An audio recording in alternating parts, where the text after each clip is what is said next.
mund të parashikohet, por jo më shumë se vlera $10.000. Shkelja e dytë ligjore e kësaj kontrate është se çdo subjekt politik nuk mund të sponsorizohet nga subjekte private më shumë se 10% të vlerës që financohet nga shteti.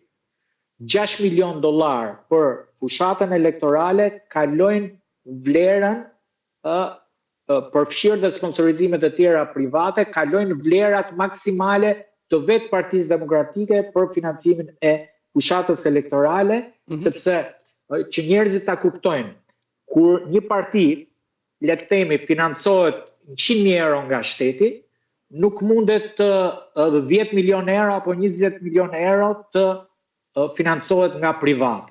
Pra, kemi të bëjmë me shkeljen e dytë.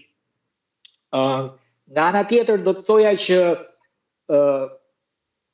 për ata të cilët kanë një lloj nguti për sa i përket prokurorisë speciale, do të thoja që unë shikoj së pari detyrimin e Komisionit Qendror të Zgjedhjeve.